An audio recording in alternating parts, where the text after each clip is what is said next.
Bien, quiero reconocer que algunos conceptos de antropología bíblica son, nuestro hermano lo decía en la oración, yo soy consciente de ellos, son complejos. Y que a veces expresados así, pues, y dichos muchos de esos conceptos durante 2 horas de tiempo, atascan. ¿Sabéis lo que ocurre cuando una persona come mucho, muchos platos juntos? Necesita un tiempo de relax para poder digerir todo eso.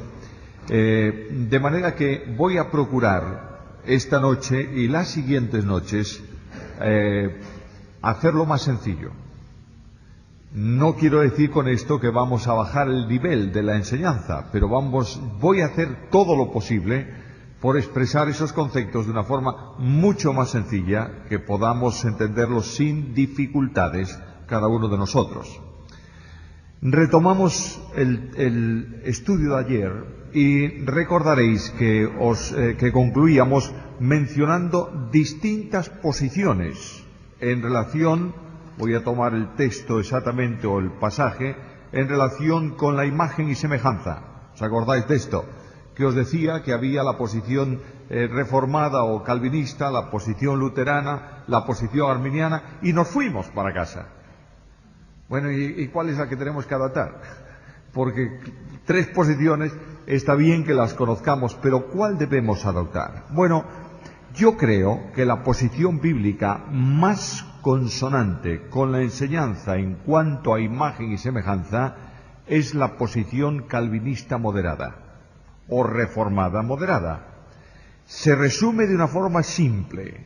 El resumen es este: la imagen de Dios en el hombre consiste en una integridad original que hace que el hombre sea a la vista de Dios bueno en gran manera y que no se pierde por el pecado.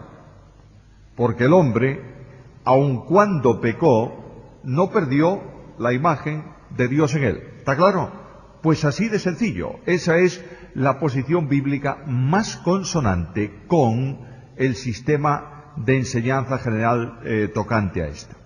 Ahora, cuando hablamos de la parte inmaterial del hombre, todos recordamos este concepto que es muy simple, muy sencillo. El hombre es un ser que se compone de 2 elementos. Un elemento material, visible, tangible, el cuerpo. Un elemento espiritual, intangible, que tiene una serie de componentes. El primer componente que debemos considerar de esa parte inmaterial, por la importancia que tiene y por lo que se repite en la Biblia, es el alma, ¿verdad? Decíamos en el estudio que cuando Dios creó al hombre y buscó en la tierra, recolectó en la tierra, tomó de la tierra los elementos para hacer la parte orgánica, la parte material del hombre, inmediatamente sopló en él el espíritu de vida. Y esencialmente, supongo que recordáis que el primer día o el segundo día mencioné que la palabra vida ahí no está en singular. Aunque nosotros la tenemos en singular, en hebreo está en plural. Sopló aliento de vidas. En ese sentido, sopló el aliento de la vida biológica, por la que el hombre vino a ser un alma viviente, un ser vivo, y sopló también el aliento de la vida espiritual, por medio de la cual el hombre puede comunicarse ¿con quién? Con el Creador. Ningún otro ser puede comunicarse con el Creador más que el hombre, porque tiene un elemento de vida espiritual. No significa que esa vida se interrumpa o no, ese es otro asunto que tiene que ver con el pecado, pero tiene vida espiritual. Ahora, cuando el hombre se enfrenta con el alma, se pregunta, bueno, ¿cómo es el alma? ¿Cuál es el origen del alma? También voy a hacer muy simple esto, porque el origen... A ver si hago aquí un paréntesis, voy a hacer unos cuantos paréntesis hoy. La teología toma mucho de la filosofía para expresar verdades. A veces los creyentes decimos que la filosofía es mala. Bueno, es mala si se supera o se pone por encima de la Biblia, pero es muy buena si está al servicio de la Biblia. Ayer mencioné, por ejemplo, una cosa que se llama el sujeto de atribución de la naturaleza humana de Jesucristo, que todo cuanto esa naturaleza humana realiza, el responsable subsidiario de esas acciones, ¿quién es? La persona divina del Hijo de Dios. ¿Está en algún lugar de la Biblia ese concepto de sujeto de atribución? No. ¿En dónde está? En la filosofía del pensamiento, que se pone al servicio de la Escritura para elaborar algo que subyace ahí, pero que hay que expresarlo de alguna manera. ¿Está claro esto? Ahora, cuando se estudia el origen del alma, la gente inmediatamente, los teólogos se preguntan, ¿de dónde viene el alma? ¿Se creó una sola alma que se transmite a otra? ¿Se crean muchas almas? ¿Existieron antes? Todas estas preguntas que la Biblia no contesta con excesiva precisión, muchos teólogos acudieron, o muchas escuelas teológicas acudieron a la filosofía. Esencialmente el pensamiento sobre el origen del alma es de esta manera. Primero, los que creen en una preexistencia del alma. Entre otros muchos, pues tenéis a Platón, que él creía que todas las almas fueron originadas en un momento por Dios y están, digamos así, almacenadas, y las almas son atraídas por los cuerpos, y entonces cuando el alma, que es perfecta absolutamente, entra en contacto con el cuerpo, ha cometido una falta que se va purificando en posteriores experiencias con el cuerpo, hasta que por fin llega a un momento en que es perfecta. Decimos, oh, pero eso es preexistencia, eso es, yo qué sé lo que, hasta ¿cómo se llama esta filosofía que habla? Reencarnación, es la palabra que yo estaba buscando. Entonces, ¿eso tiene alguna razón bíblica o alguna base para pensar que las almas preexisten al cuerpo, es decir, son anteriores en existencia al cuerpo humano? No hay ninguna razón bíblica, ¿verdad? Pero los discípulos tenían en la mente una filosofía que habían tomado de alguna forma de esa misma manera de pensar. Miremos Juan capítulo 9, versículo 2. Le preguntaron los discípulos diciendo, Rabí, ¿quién pecó? ¿Este o sus padres? ¿Para qué? No para que quedase ciego, para que naciese ciego. De manera que había una idea de que por alguna razón hechos de anteriores existencias afectaban existencias presentes. ¿Notáis la pregunta tan extraña que los discípulos le hacen? Algunos piensan que la pregunta venía como un castigo de Dios. Algunas personas entendían que Dios castigaba a las personas de esta manera. Bueno, esto es un pensamiento todavía muchísimo más antiguo que Platón. En el libro de Job se ve este pensamiento. Los amigos de Job le decían a Job, no es cierto que eres justo, Job. ¿Por qué no es cierto?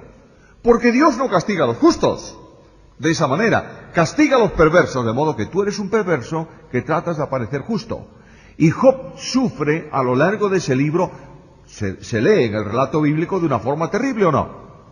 Pierde todo, pierde el prestigio, los amigos dudan de él, todas estas cosas, y un día Job reacciona a su frustración personal con aquellas palabras, yo sé que mi Redentor vive. ¿Y qué dice Job? Y después de deshecha esta mi piel, en mi carne he de ver a Dios. Nosotros tomamos eso y lo aplicamos indudablemente a la experiencia o al pensamiento de una vida perfecta después de la muerte. Está muy bien. Pero realmente Job estaba pensando mucho en el tiempo presente. De manera que él decía, yo sé que Dios va a intervenir porque mi Redentor, mi Vindicador vive. Y aunque yo tengo mi piel deshecha, mi carne deshecha, he de ver en una carne renovada a Dios. Y cuando vais al final del libro, leéis aquellas palabras, de oídas te había oído, pero ahora mis ojos te ven. Se cumple el deseo de Job en una intervención directa de Dios que le prestigia, nuevamente le saca a su existencia. Ahora, esta idea de almas que anteceden en existencia también está dentro de la iglesia llamada cristiana, o de la iglesia cristiana. En el siglo III hay un hombre que se llama Orígenes, que hace esta afirmación. y estamos hablando de cristianismo. Y la reencarnación, almas que se reencarnan en cuerpos, toma razón teológica en el siglo III de la era cristiana. Veis que no había muchísima distancia de la época apostólica. Estamos hablando del siglo III. Ahora, vamos a hacer una serie de objeciones a la preexistencia. Veamos las objeciones.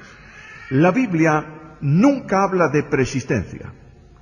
Y cuando la Biblia habla de creación del alma del hombre, se refiere a un solo hecho y a una sola vez. Génesis capítulo 2, versículo 7, que dice ahí, sopló en la nariz del hombre aliento de vida. Cuando Dios creó a la mujer, dice la Biblia que Dios creó un alma para la mujer o sopló en la mujer espíritu de vida. No. Por tanto, aquí hay un argumento muy serio, muy contundente, que impide pensar en una creación múltiple de almas antes de la existencia de los cuerpos. Por otro lado, el origen del pecado en la humanidad no se debe a ningún tipo de distinción o de problemas en existencias anteriores. La prueba de ella la tenéis en Romanos capítulo 5, versículo 12. ¿Qué dice ahí? Por tanto, como el pecado entró en el mundo por un hombre. Luego, el pecado no viene, la raíz del pecado, el problema del pecado, no viene de existencias anteriores. Entró en el mundo por la experiencia de un hombre. Además de esto, la situación perfecta del hombre es espiritual, o la parte espiritual, el alma y el cuerpo juntos, ¿no? La situación imperfecta es precisamente la desencarnación, es decir, la ausencia de un cuerpo para el alma. Mirad Romanos capítulo 8, versículo 23. Y no solo ella, sino que también nosotros mismos, que tenemos las primicias del Espíritu, también gemimos dentro de nosotros mismos, esperando la adopción, la redención de nuestro cuerpo. Quiere decir que un creyente que muera y va a la presencia de Dios, va su parte espiritual. Espera insistentemente, con deseo, la incorporación de nuevo del cuerpo para que sea una unidad integral en la presencia del Señor. Otro texto, 2 Corintios, capítulo 5, versículo 1, porque sabemos que si nuestra morada, el cuerpo, esta morada terrestre, este tabernáculo, se deshiciere, tenemos de Dios un edificio, una casa no hecha de manos, eterna en los cielos. Por esto también gemimos, deseando ser revestidos de aquella nuestra habitación celestial, pues así seremos hallados vestidos y no desnudos. Luego la Biblia enseña con toda claridad que un alma aislada del cuerpo no está en un estado perfecto, sino todo lo contrario, está en un estado imperfecto. Por otro lado, la idea de una preexistencia de las almas de los hombres destruye la unidad de la raza. ¿Por qué? Porque supone que la parte inmaterial del hombre existió mucho antes del hombre en sí. Y esto dividiría absolutamente la idea general de raza y de comunicación. Bueno, ¿es fácil de entender eso? Hemos entendido bien que hay unas personas que piensan que la parte espiritual corresponde a una obra de preexistencia de las almas. Punto 1. Punto 2. Creacionismo. El creacionismo procede también de la filosofía. De modo que Platón habla de preexistencia de almas, ¿verdad? Aristóteles habla de que Dios creó directamente cada alma de los seres, de los hombres. De modo que cada hombre que nace, Dios crea el alma de ese hombre y se le incorpora a ese cuerpo. Esto le gustó muchísimo, especialmente a personas de la Iglesia latina. De manera que San Jerónimo, el traductor de la Vulgata, afirmaba en uno de sus escritos esto: Dios crea las almas diariamente. Y viene un gran teólogo de aquel tiempo, que es Agustín de Hipona, Y Agustín de Hipona valora preexistencia, valora creacionismo, pero insiste en que sin creer en la preexistencia tiene dudas sobre el creacionismo. Estamos hablando de hombres de un pensamiento muy profundo en las cosas de la Escritura. Ahora, esta idea de creacionismo, ¿entendemos lo que es el creacionismo? Dios crea un alma para cada cuerpo que se concibe. Cada hombre que nace, Dios crea el alma, le da el alma al hombre, etcétera, etcétera. Esta idea de creacionismo entra directísimamente en la teología católica, especialmente por Tomás de Aquino. Y Tomás de Aquino afirmaba que el alma intelectual se transmite por vía de generación. Es decir, la inteligencia humana la recibimos de nuestros padres. Pero la parte espiritual que tiene que ver con la relación con Dios, etcétera, etcétera, no es por generación, sino por creación. De manera que Pío XII, un papa muy reciente en la historia de la Iglesia, hace una afirmación, la leo literalmente de una de sus encíclicas. La fe católica, mirad lo que dice, fe católica, no dice fe bíblica, es muy interesante eso. La fe católica obliga a afirmar que las almas son creadas por Dios inmediatamente. Y ahora llega la Reforma. La Reforma es anterior a Pío XII, pero llega la Reforma.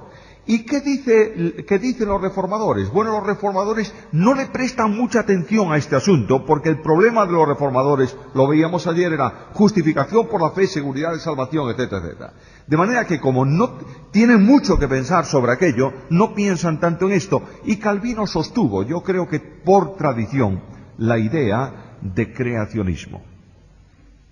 De manera que ya tenemos dos elementos. Unos piensan que las almas anteceden, que Dios creó almas, y ahora cada cuerpo tiene una. Otros, que Dios crea las almas en el momento del cuerpo. Otros favorecen la idea que se llama traducianismo. Qué palabrota. Significa algo muy sencillo. El alma de la persona se transmite de sus padres. De manera que el padre transmite al hijo, tanto el padre como la madre, el hombre transmite al hijo lo que tiene que ver con el cuerpo y lo que tiene que ver con el alma. Ahora, antes de entrar ahí, me olvidaba de daros algunos argumentos bíblicos en relación con el creacionismo, algo que favorece el creacionismo y luego algo que critica el creacionismo. Algo que lo favorece, Eclesiastés capítulo 12, versículo 7.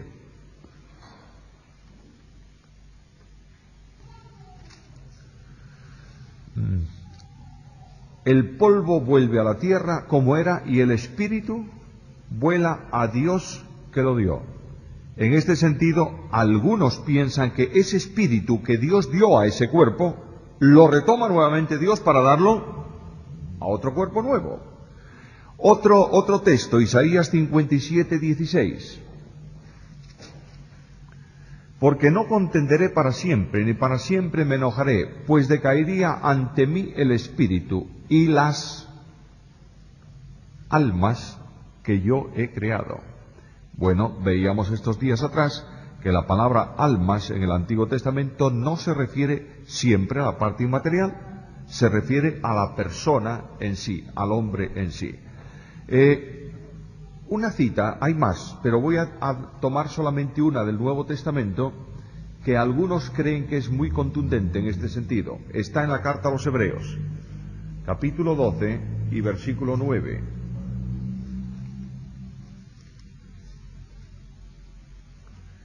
Por otra parte, tuvimos a nuestros padres terrenales que nos disciplinaban y los venerábamos. ¿Por qué no obedeceremos mucho mejor al Padre de los espíritus y viviremos?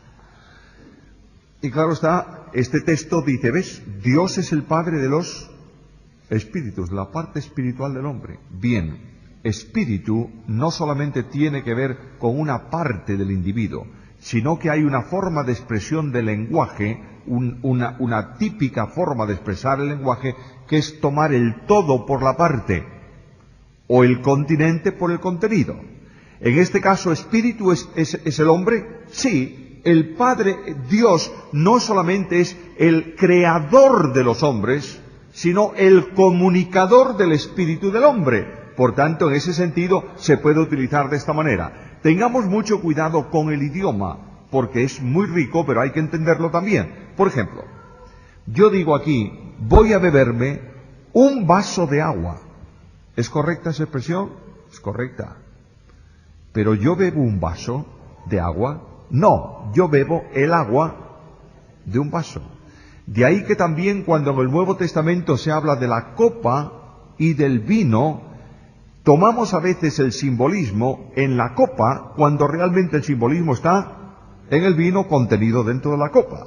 De ahí que cuando se dice esta copa es el nuevo pacto en mi sangre, no está refiriéndose a la copa en sí, sino al vino que simboliza la sangre de Cristo, que es el nuevo pacto derramado en su sangre. ¿Está claro?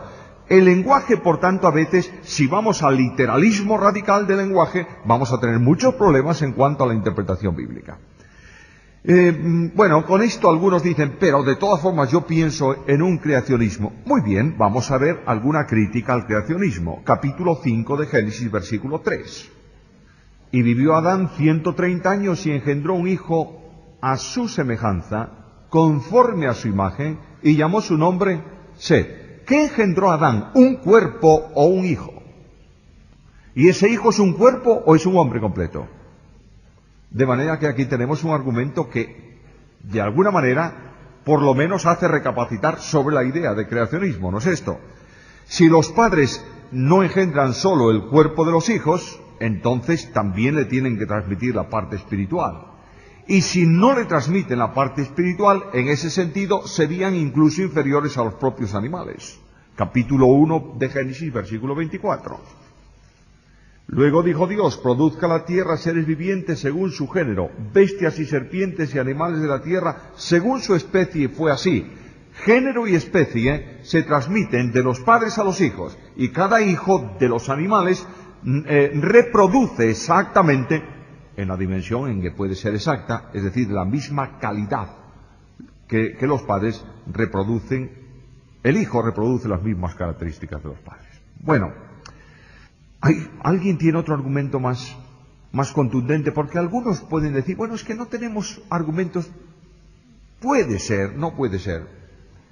La Biblia dice que cuando Dios creó al hombre, ¿qué hizo? Descansó. ¿Significa que no creó más?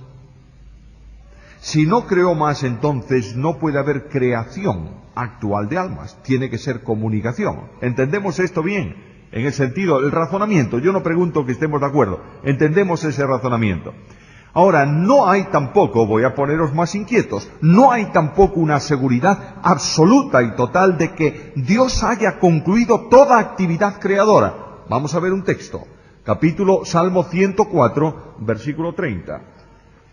Envías tu espíritu, ¿qué? Son creados y renuevas la faz de la tierra. Y fijaros que lo que está diciendo aquí es que el Espíritu de Dios tiene la responsabilidad del mantenimiento de la vida biológica del planeta Tierra. Y de pronto ocurre algo, un animal, dice Dios, le quitas el aliento. ¿Y qué pasa con ese animal? Se muere. Y dice, envías tu espíritu, son creados. Claro, frente a esto alguien va a decir, pero al animal que muere le sucede un animal vivo, nacido ¿de quién? De los animales que mueren. De manera que aquí hay una forma un tanto rara de poder entender este versículo.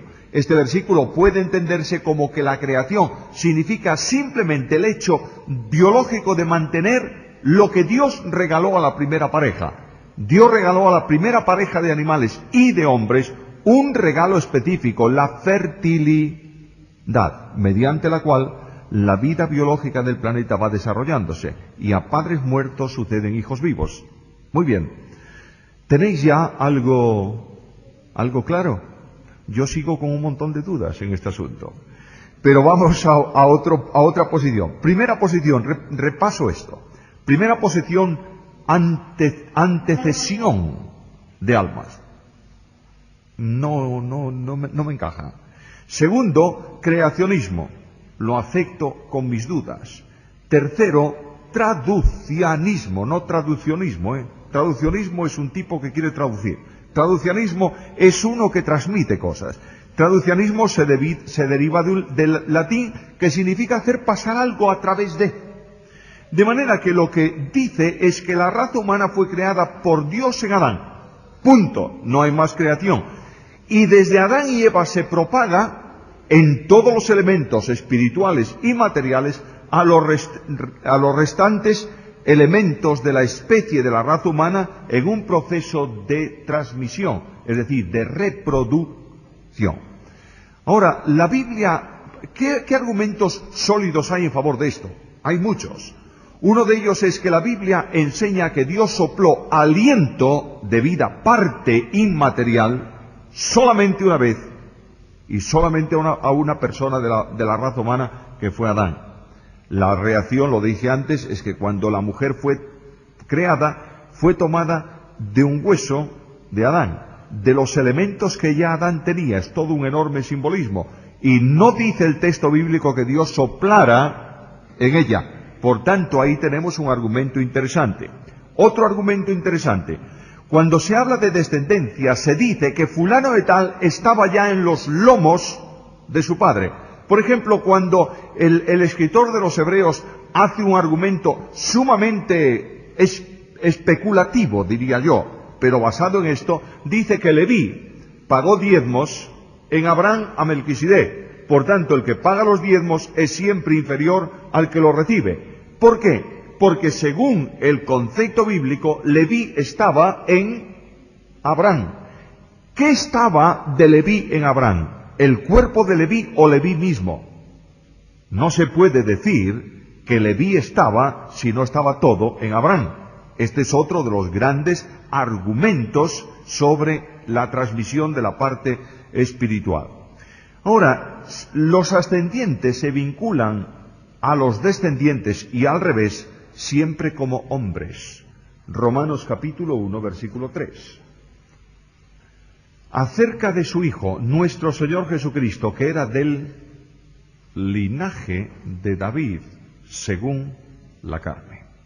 Bueno, podríamos seguir con argumentos. Hay otro argumento más. Yo no quiero cansaros demasiado o llenaros de datos. Mi convicción profunda es que un estudio que solamente almacena datos no sirve para nada.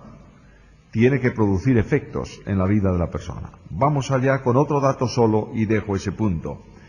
En Hechos capítulo 17 dice que Dios hizo toda la raza de los hombres de un solo hombre. Es decir, desde Adán, todos los hombres han sido las consecuencias que los hombres tienen hoy, todas ellas derivan del hecho de un hombre y toda la raza procede del mismo hombre. Bueno, casi nos animamos, yo casi me animo a creer en el traducianismo, en la transmisión de los dos elementos material e inmaterial. Pero hay objeciones, seguro. Si hablamos con un creacionista va a tener objeciones. Una de ellas dice que la transmisión de la parte espiritual del hombre es un problema, porque la parte espiritual del hombre es esencialmente pura, no admite división. Por tanto, ¿quién transmite esa parte espiritual? ¿El padre o la madre? Segundo, ¿cómo puede una parte, si son los dos, cómo puede dos elementos distintos producir un elemento simple? ¿Estáis siguiendo el argumento? No, padre. Volvamos a él. El alma, la parte espiritual del hombre, es un elemento único, simple, indivisible. Es de una sola sustancia, es algo espiritual, ¿no es esto? Ahí está claro el concepto. Bien. El padre tiene el mismo elemento, la madre tiene el mismo elemento. La fusión de los dos en la relación íntima produce un nuevo ser, que es complejo en la parte orgánica, pero sigue siendo simple en la parte espiritual. ¿Cómo pueden dos partes compuestas producir una simple. Filosofía. Pues sí, filosofía, pero te hace razonar, te hace pensar. Otra cuestión que exige, ellos dicen, que después de la creación original, Dios solo obra mediatamente. ¿Qué es mediata? Es mediante algo. Es decir, después de la creación original, la parte espiritual se transmite no por Dios, sino por medio de los padres aquí en la tierra. Por otro lado dice, mira, si eso es verdad, el alma humana de Jesús vendría contaminada por el pecado. He leído este argumento un montón de veces. Lamentablemente, quien dice esto no entiende la cristología. Porque la parte espiritual humana de Jesús, lo mismo que la parte material, es santísima en razón de la presencia santificadora de la persona segunda de la deidad en esa humanidad. ¿Está claro?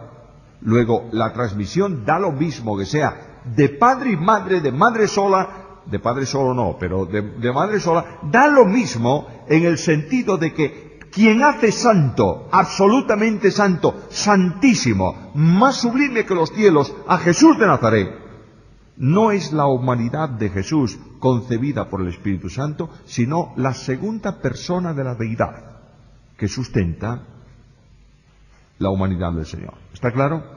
Jesucristo, eso tiene que ver con un asunto muy complejo de la cristología que se llama la unión hipostática. Muy bien. Interesante el tema. Teoría existencial. Como siempre, cuando tú te encuentras con dos elementos, creacionismo, traducianismo. Creacionismo, Dios crea un alma para cada cuerpo.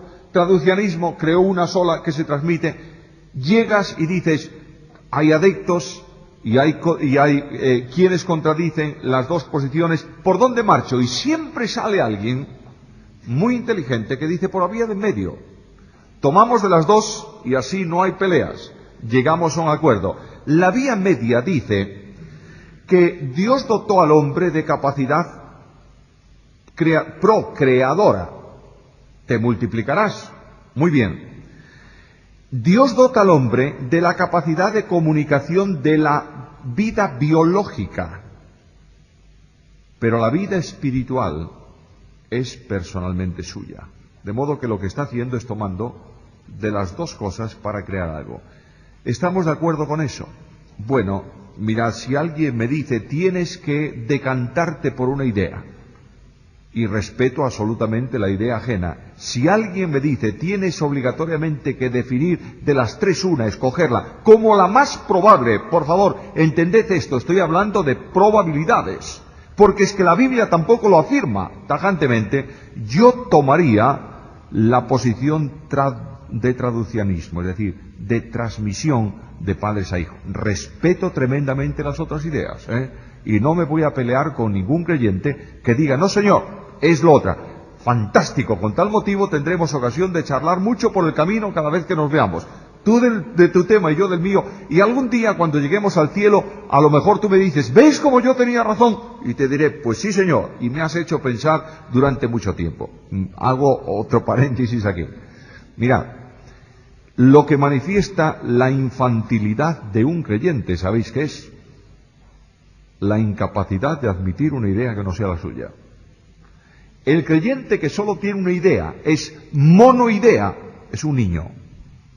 El creyente que tiene su idea afirmada, pero acepta compartir las ideas de otros y valorarlas, esa es una persona madura y espiritual. Aunque al final de todo diga, mira, yo lo he pensado, reflexionado, he meditado, he estudiado, sigo con mi idea, pero te aprecio profundamente en Cristo. ¿Está? Muy bien. Bueno, dejemos ya. Con esto yo creo, hermanos queridos, creo que hemos terminado la parte áspera. Vamos a ir ahora a asuntos mucho más simples, más sencillos, que tienen que ver con datos claros de la Biblia, lo que nos gusta a todos. ¿Qué es el alma? El alma, hay una palabra hebrea que tiene que ver, que aparece en el Antiguo Testamento 754 veces. Y de las 754 veces que aparece en el Antiguo Testamento, todas se traduce por alma, asimismo en el castellano. Alma significa simplemente lo que tiene vida. ¿Cuerpo tiene vida sin el alma? No. Cuando tú le quitas el alma, separas el alma del cuerpo, ¿qué ocurre? El cuerpo muere. ¿El alma sigue con vida? Sí. Por tanto, alma, el concepto primario de alma, es aquello que tiene vida. Y la primera función del alma, ¿qué es? A ver, lo hemos visto, a ver si estrujamos un pelín el cerebro para recordar. ¿Qué es la primera función del alma? Dar vida al cuerpo. ¿Un cuerpo sin alma cómo está? Muerto. Si el alma es la que tiene vida, por tanto, y es una vida perpetua la del alma, por tanto, la función número uno del alma es dar vida al cuerpo. Y aquí lo tenéis en la Biblia. Vamos a buscar un texto, segundo libro de Samuel, segundo de Samuel, capítulo 1, versículo 9. 1:9. Y me volvió a decir, te ruego que te pongas sobre mí y me mates, porque se ha apoderado de mí la angustia, pues mi vida está aún toda en mí. Está refiriéndose a la muerte del cuerpo. Lo que está diciendo es que cuando el alma se separe, tengo el alma enteramente en mí. ¿Qué quiero? Para morirme, ¿qué tienes que hacer? Liberarme de ella. Toda la vida está todavía en mí. Ahora, cuando el hombre muere, se separa el alma del cuerpo, y el alma, la parte espiritual, es exhalada. Capítulo 35 de Génesis y versículo 18. Y aconteció que al salírsele el alma, y que dice, Moisés pone un paréntesis ahí, y después murió. Luego, cuando el alma sale, el cuerpo muere, se produce la muerte física del hombre. De manera que la primera cuestión, el primer elemento del alma es comunicar la vida. Entonces, si esto es así, si el alma comunica la vida, el alma también es el lugar donde radican los sentimientos, las pasiones, la ciencia y la voluntad. Ninguna de esas cosas están en el cuerpo. ¿Entendemos esto? El cuerpo expresa pasiones. El cuerpo expresa sentimientos, recibe sensaciones. Pero un médico nos diría con toda claridad que cuando tú te quemas un dedo, ese dedo que se ha quemado, lo digo burdamente, no científicamente, transmite el dolor ¿a dónde? ¿Y tú sientes por qué? Porque el cerebro está en contacto contigo. Luego no estamos hablando de claro, me diréis, pero el cerebro es una parte orgánica del cuerpo. Bueno, pero hay una serie de terminaciones nerviosas y de cosas por ahí. Me seguiré diciendo eso del cuerpo. Está bien, dejémoslo ahí. Lo único que quiero deciros es que los elementos de la parte espiritual son los que tienen que ver con sensibilidades, no con sentimientos o con comunicación de dolor y cosas así. El alma tiene la sensibilidad espiritual para la ciencia, para la voluntad y para todo esto. Bueno, busquemos un texto, Génesis 28:8. Hay muchísimos textos ahí, los que tengáis las notas, por favor, en vuestra casa le dais un buen repaso al asunto. Del libro de Génesis, capítulo 34, versículo 3. Pero su alma se apegó a Dina, la hija de Lea, y se enamoró de la joven y habló al corazón. ¿Está hablando de parte espiritual o de parte material aquí? De parte espiritual. Y le habla al corazón. No se puede referir a la víscera que tenemos aquí adentro. Tú le puedes hablar a ese corazón todo el día y toda la noche que no se entera de nada, por muy bien que esté ese corazón. Le está hablando a la parte que alberga los sentimientos. Y el amor no es química, como por ahí dicen. Hay una parte espiritual que funciona a la que se le puede hablar. Se enamoró, le habló al corazón. Capítulo voy a saltarme unas cuantas citas aquí. Salmo 6 y versículo 4. Vuélvete, oh Jehová, libra mi alma, sálvame por tu misericordia. Aquí está hablando de la parte de la vida y está hablando del alma. No está hablando libra mi cuerpo, porque no valdría para nada. Sálvame íntegramente. Alma aquí pudiera utilizarse también como sinónimo de persona, pero aquí hay una expresión íntima del alma de este hombre que pide a Dios por sentimientos que no se albergan en el cuerpo, sino en la parte espiritual. Cantares 1:6, vamos a ver qué dice ese texto de Cantares. No reparéis en que soy morena, porque el sol me miró, los hijos de mi madre se airaron contra mí, me pusieron a guardar las viñas, mi viña que era mía no guardé. Está hablando de sentimientos que tienen los hijos de esta mujer contra esta mujer del Cantar de los Cantares. He seleccionado unos cuantos textos así para que simplemente tengamos idea de que el principio básico donde radican los sentimientos es el alma. Ahora, en el Nuevo Testamento, el alma es la parte invisible del hombre. Fijaros, a ver si puedo explicar esto de otra manera. Antiguo Testamento, casi siempre alma es la residencia de afectos. ¿Hemos visto? Así de sencillo. Vamos a acordarnos de eso. Nuevo Testamento, alma es la parte espiritual en contraste con la parte orgánica, que en la parte material o orgánica del hombre el Nuevo Testamento llama carne y sangre. Por una razón, porque en el Antiguo Testamento se dice que la vida estaba en la sangre, de modo que la vida del hombre orgánicamente tiene que ver con carne y sangre. Ahora, Colosenses capítulo 2, versículo 5. Porque aunque estoy ausente en cuerpo, no obstante en espíritu estoy con vosotros, gozándome y mirando vuestro bien, vuestro buen orden y la firmeza de vuestra fe en Cristo. Alma aquí tiene que ver con una parte espiritual. ¿Dónde está Pablo? ¿Pablo está en Colosas? No. Pero la parte espiritual de Pablo estaba en contacto con los colosenses, gozándose en el bien hacer de los colosenses. ¿Notáis la diferencia tan grande que hay en este sentido entre la parte orgánica y la parte espiritual?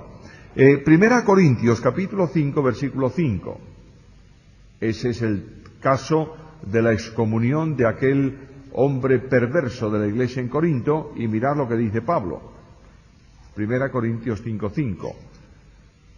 El tal sea, bueno, leemos el 4, porque en el nombre de nuestro Señor Jesucristo, reunidos vosotros y mi espíritu con el poder de nuestro Señor Jesucristo. La parte espiritual de Pablo, el espíritu de Pablo, la parte inmaterial de Pablo, se identificaba, aunque su cuerpo estaba lejos, se identificaba con lo que se estaba desarrollando en aquella reunión. ¿Quiere decir que Pablo se disgregaba? ¿Que el espíritu de Pablo se iba para allí y el cuerpo de Pablo quedaba en otro lado? No, porque en el momento en que la parte espiritual sale de la vivencia con la parte material, ¿qué ocurre? Muere la persona. Pero lo que está hablando es del sentimiento de Pablo, de la inteligencia de Pablo, de la voluntad de Pablo, de los deseos de Pablo, que radican ¿en qué lugar? En el espíritu, en el alma, ¿está claro? No dice Pablo mi cuerpo con vosotros, no dice eso. Está diciendo mi alma, mi espíritu con vosotros, identificados con vosotros en ese sentido.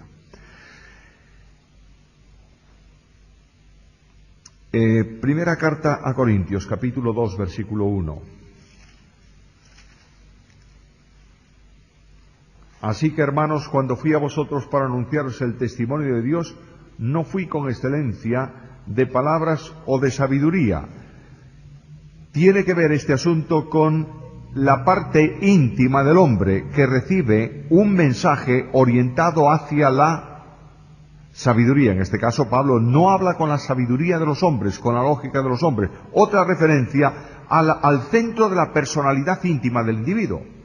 El Evangelio apunta al conocimiento espiritual del hombre, no a las experiencias orgánicas del hombre. Tenemos clara esta distinción. Aquí está hablando, por tanto, de la parte inmaterial.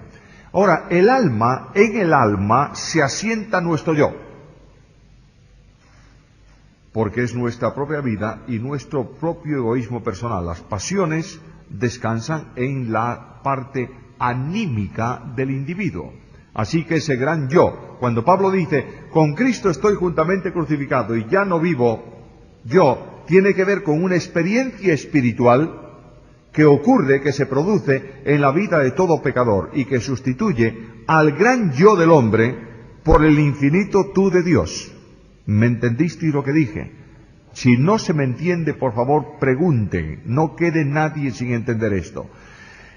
El hombre, debido al egoísmo propio que radica en el pecado y radica en su parte espiritual, lo más importante para el hombre, ¿quién es? El mismo. Vamos a ver, mi querido hermano, ¿quién es la persona más maltratada en tu iglesia? Claro, tú.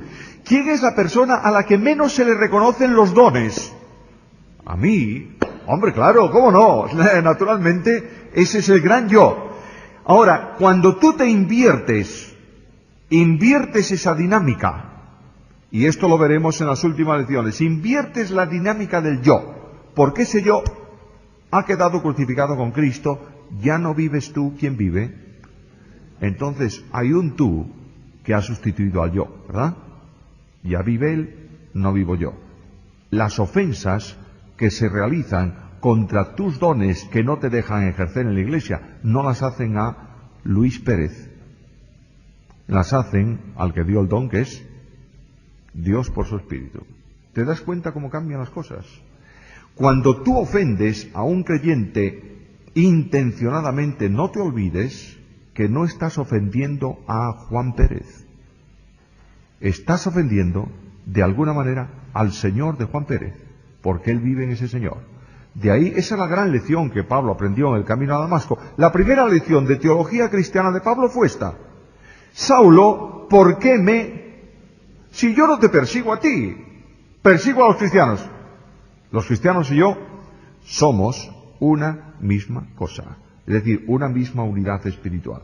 Tengamos mucho cuidado, por favor, con lo que hacemos en cuanto a ofensas a los demás. Ahora, si el alma es el receptáculo de sentimientos, 1, el comunicador de la vida, 2, tiene necesariamente que ser el asiento de las actividades humanas y de las acciones mentales. No vamos a leer textos, voy a leeros 6 evidencias. En la Biblia se lee del alma hambrienta, ¿sí? Sí, está en el Salmo 107, el alma hambrienta. Luego, quien tiene hambre es el hombre en sí, pero quien necesita comer es el alma o el cuerpo. De manera que el alma es el centro de las actividades. El alma, cuando el cuerpo siente necesidad de comer, te impulsará, te orientará para que busques la comida. Se habla del alma cansada. Luego, la experiencia del cuerpo se le comunica a la sensibilidad interior del alma. Se habla del alma que tiene sed de Dios. Aquí sí que tenemos ya un aspecto muy espiritual. El alma conduce, orienta al cuerpo cuando tiene sed de Dios a buscar al Dios vivo y verdadero. Y dice que es como un ciervo que busca ansiosamente, ¿qué cosa? Las corrientes de las aguas.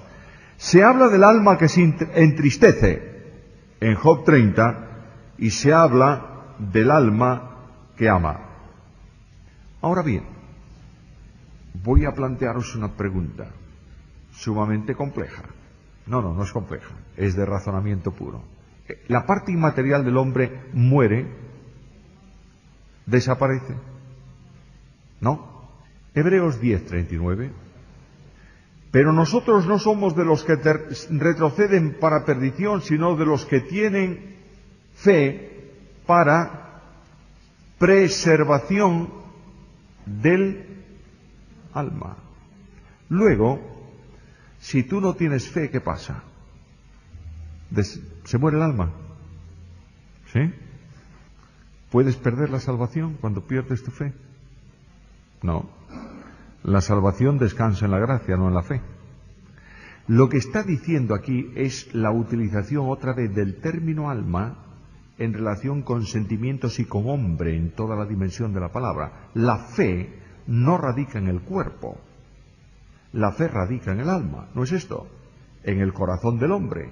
Cuando crees, dice Pablo, tienes que creer con el corazón, con la parte inmaterial de la persona. De manera que el creyente se mantiene en fe, preservando por esa fe la parte inmaterial que le conduce y le orienta a las acciones que corresponden a esa vida. A ver si lo digo con un texto bíblico y lo entendemos bien. Con Cristo estoy juntamente crucificado y ya no vivo yo, vive Cristo en mí. Y lo que ahora vivo en la carne, lo vivo ¿cómo? En la fe. ¿En la fe de qué? Del Hijo de Dios. Significa, me parece que lo dije el otro día, no significa que vivo creyendo en el Hijo de Dios.